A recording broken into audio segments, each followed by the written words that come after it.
Tātou tāpua I le atua le nei tae au.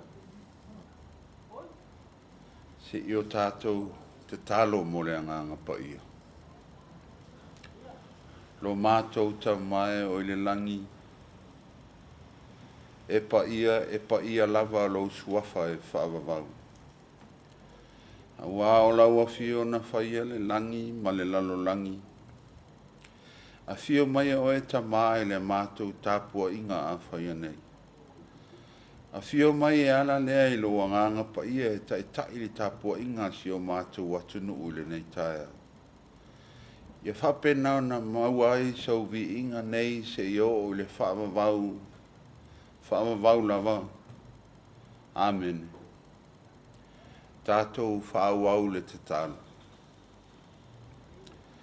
Le atua mamanai, o oe o le atua alofa, o le ono sai, o lo mātou malua papa mai tu maupe oe e whaavavau.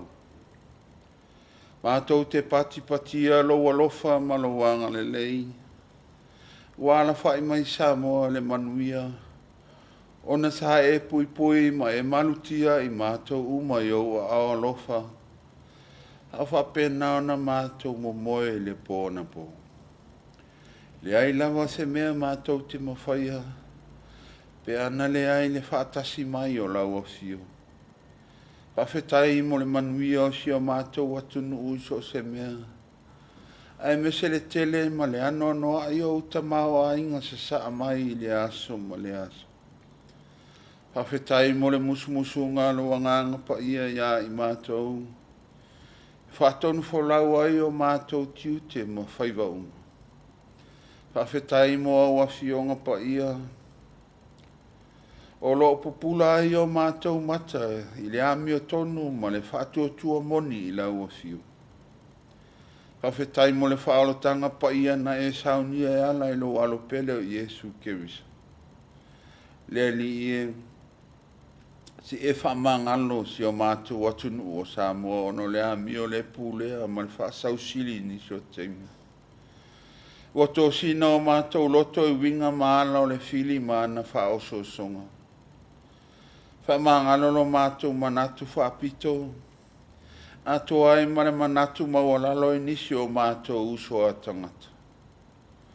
Whamangalo lo mātou le whamaoni o mātou tiute ma wala awina o e tutofi ai I mātou. Mai so le mātou whatamala le wainga o a mātou whanau o le lumana I lea o mātou a inga nuu ma le kale sia whapea Samoa o. Sausauina le toto Iesu Keriso tangatanu uma o Samoa. Ina ia mamangalo I mātou uma. Whamanuia la wafio I tai o le whainga malo o Samoa. Musu ina pea le anganga o la wafio I la tau awa se tai inga mautu. Ma le manuia e tai malanga I la wafio. Whamanuia fo I atunu o lo whapena no fo ina mai pea le lato fiso swani. Awa le tau watina e ina o Samoa. Whamanuia I lau au whai ngā luenga o lo ngā lulua I lau ngā luenga whapitoa. Lo lātou whaafalele manua I nu ese o no lo whina ngano pa ia. Whamanuia I mata ngā luenga umo o le malo. Whaapea mata ngā luenga o pisi nisi tuma oti. Whamanuia le tāpua inga nai o mātua mātutua. Le autautua. O e o lo maua I mai o le tino.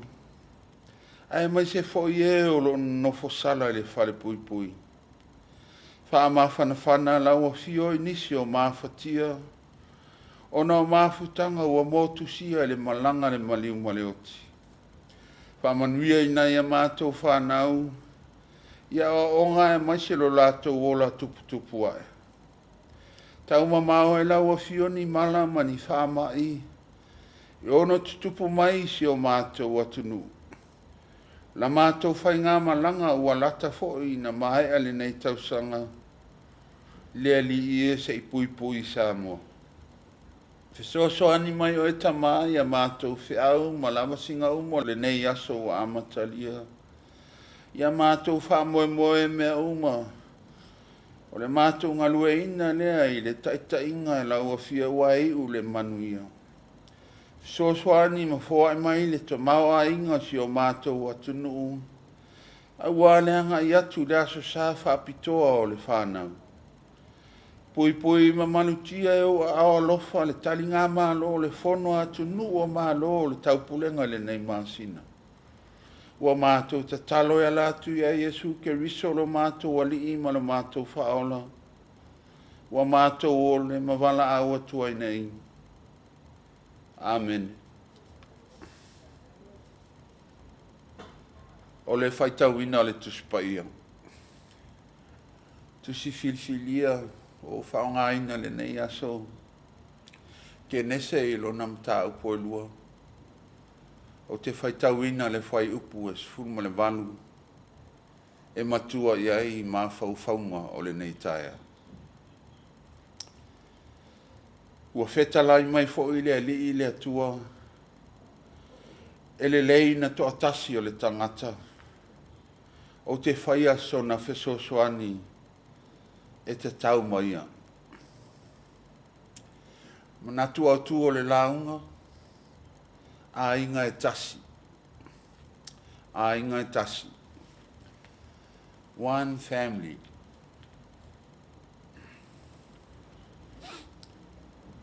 O le fesili, ai se ae whai ei o tātou ainga. E sili atu ea se a inga fia, ma whaavai i le atua.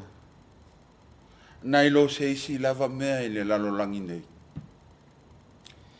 E ai mea o le o langa e matua, tele na wao na whaafita auli. E tutusa pau lava ma whaafita auli to tonu o tātou a inga. E pei ona whai mai o Solomona, se ti ngā lava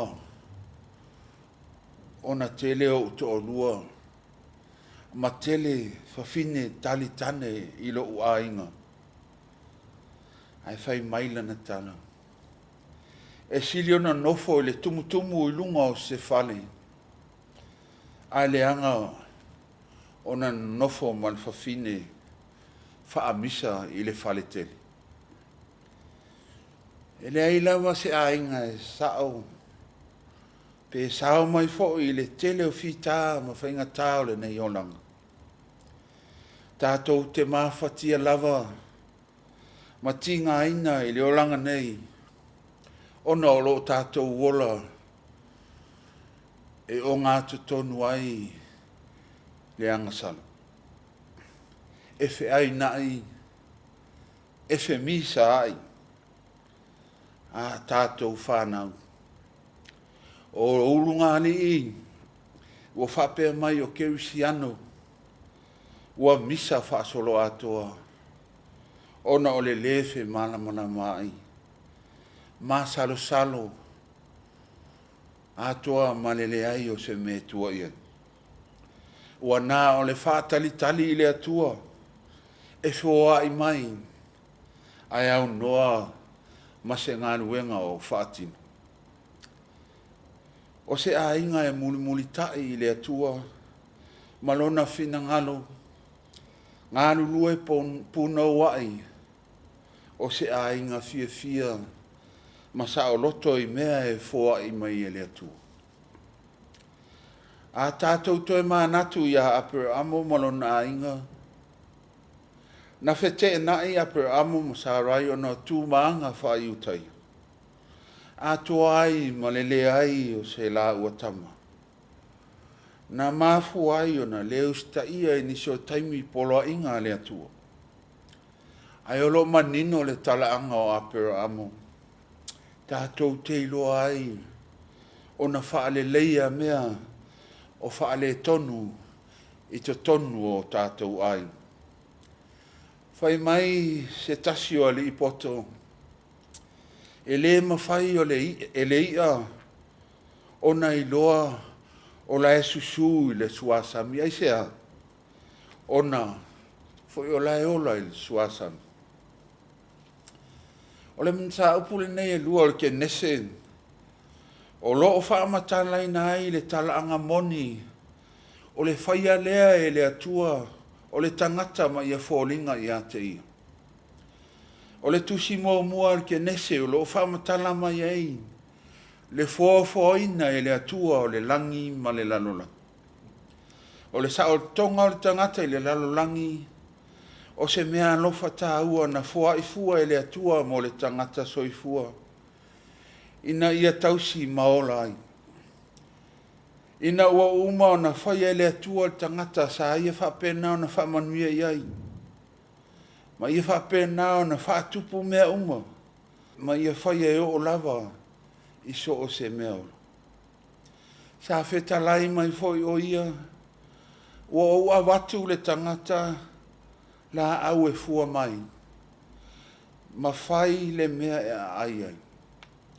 O tangata na whaia le atua, na whaia i lona lava whaatusa, ma ia ola i se mafutanga wawala lata mai. Ia whapena o na leila na amio, ma taala ma sue ma savali ia na polo inga. O le ese senga le o tangata ma meola. O na ele ma whai e le meola. O na tala noina ni langona a toa mania mio e pei o tangata. Na whaia le atua le tamaloa ma le whawhine, ina ia fsosoani le tasi, ma le lei ato toa le mafutanga e pei o le mafutatu lea i a te ia. Ua whetalai mai le li i le aso ono, ina ua mahea na ia whaia le ulua i tangata o atamu lea, o le autu ina atu ia te oe le whatoanga e tena, e te ola sa o loto ai. Ona toe whetalai mai lea o le li, e le leo na ola a tamu i le whatoanga, pe ai so na sosoan. E ui lava ina ua le lei mea uma na ia whaia, ai na manatu o ia, ina ia whapena o na fua tele mai, ma whaapopo le whaino mera o tangata o le lalolangi lava lea. O lea na ia whaia ai ewa, o lo whapea mai ali sua le tusipa ia, na whaia e le atua, ina ia vavai ma momosi ilo na tino, ma ia ola ae o se whawhine la le leitene. E ala na vavai ilo na tino, o na toi na ae i le iwi aso o atam.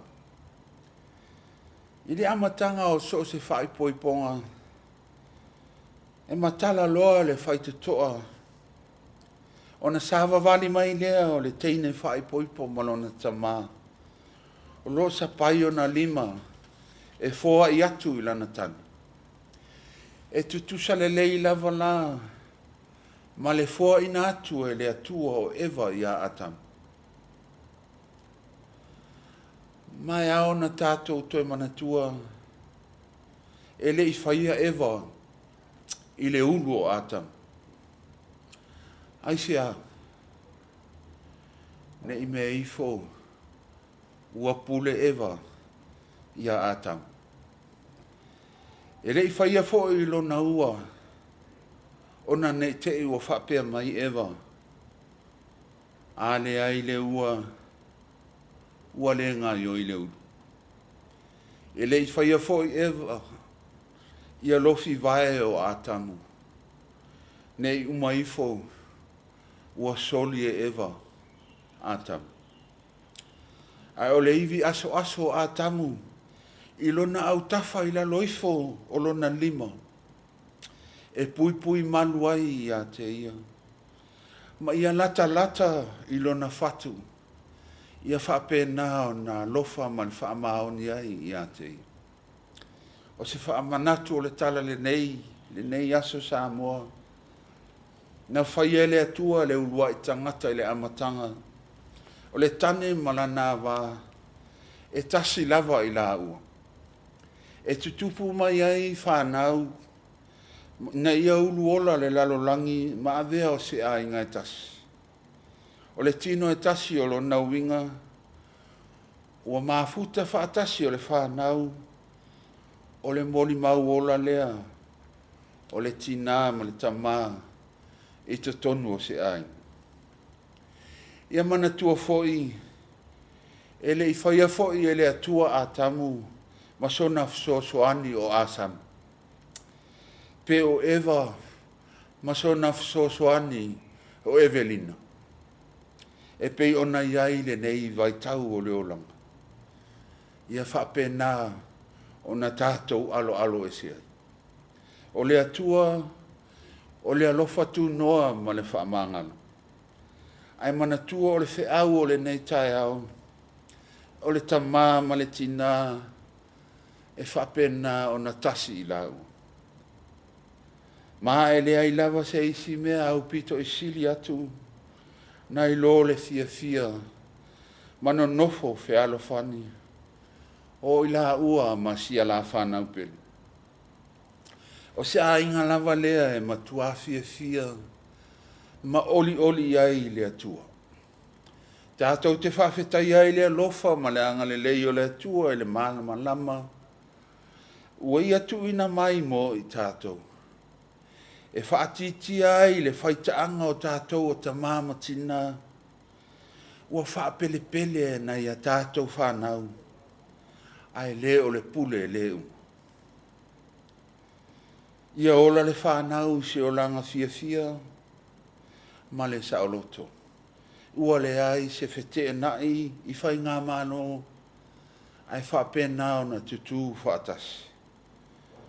Ua mawhana mawhutanga i tutono a inga, nuu whapea e ka lesia. O le Samoa ato atoa lava lea e tasi. O lona alofa tu noa ma le whaatasi mai o lona nganga.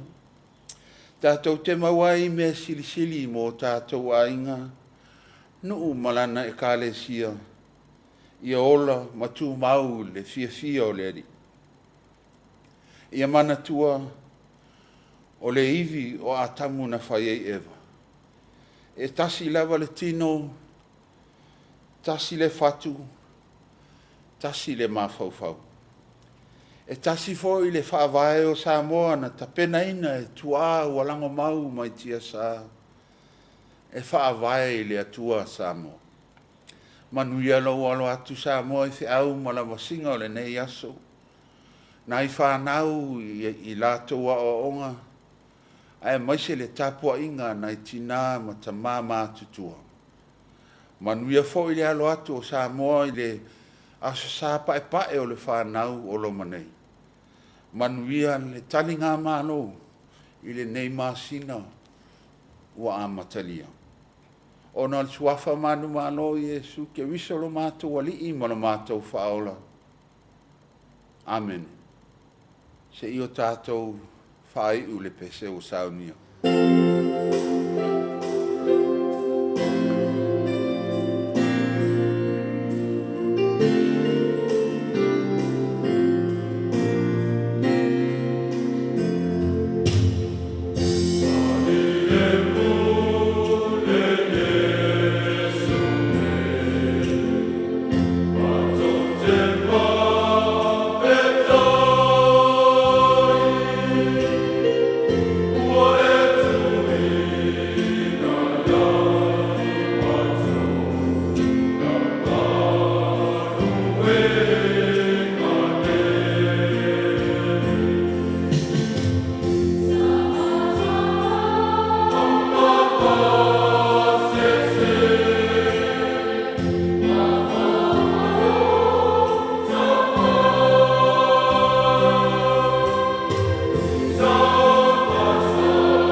talo whaamanuia. A o le manuia ma le file mu o la ua fio le atua lo mātou tamā. Le alofa sili ese o Yesu ke riso lo mātou ali ma lo mātou whaola. I le mane mawhitanga whai pēr ma la ua fio nganga pa iae. Ia tu mau mai lea i o mātou lunga ma lunga o lau whanau whatuatua uma le lalolangi. Nei ma so uma lava, se ia o le whaavavau lava. Amen.